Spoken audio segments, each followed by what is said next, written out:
For this assignment, I chose to focus on microaggressions and respect and kind of how these concepts are closely connected within counseling practice.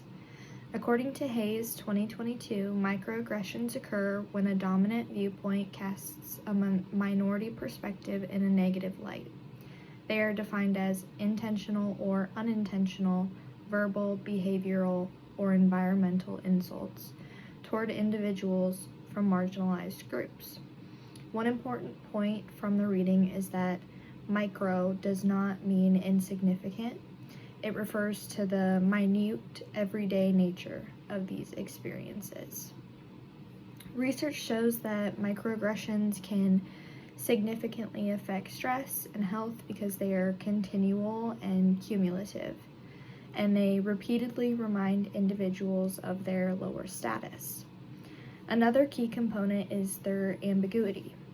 Because it is often unclear whether something was intentional, individuals may question themselves and think, maybe it's just me feeling this way, or maybe they didn't mean it that way.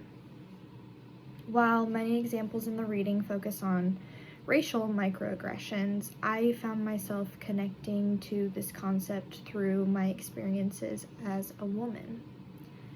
Growing up from elementary school through high school, I remember teachers saying things like, "Can I get a strong boy to help me move the desks?" Or asking for a volunteer to move something heavy and then automatically choosing a boy. Even though I was just as capable, I was often overlooked. I've also experienced ongoing comments and jokes like, "Women belong in the kitchen," "Go make me a sandwich," or "Women are bad drivers." While these comments are often brushed off as jokes, they reflect deeper assumptions and can build up over time. These experiences helped me understand how microaggressions, even when they seem small or unintentional, can feel invalidating and reinforce certain stereotypes. They also help me better understand the ambiguity discussed in the reading, how easy it is to question whether something was serious enough to address or stand up against.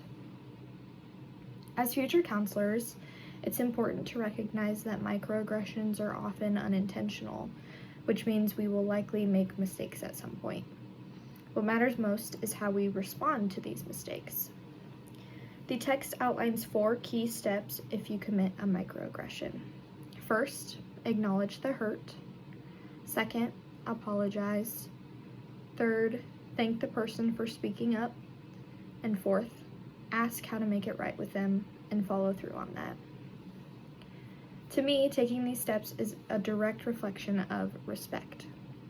If you commit a microaggression, you need to have enough respect for the individual to take accountability and prioritize their experience over your own intent.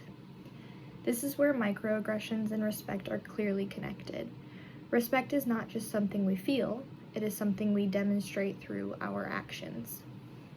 One way respect is shown behaviorally is through pay attention and listening carefully.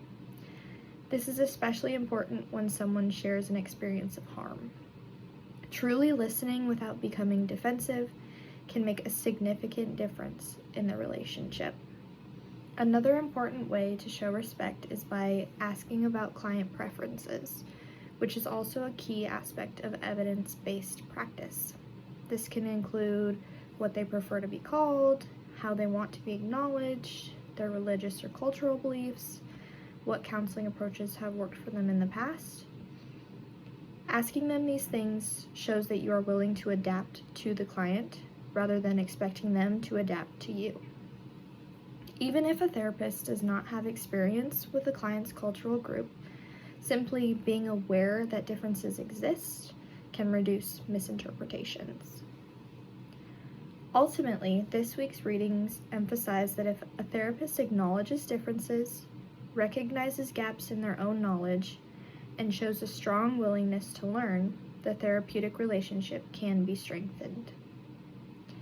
In summary, building a meaningful counseling relationship is complex and requires intentional effort. Therapists must be respectful of and responsive to diverse communication styles, language preferences, and value systems.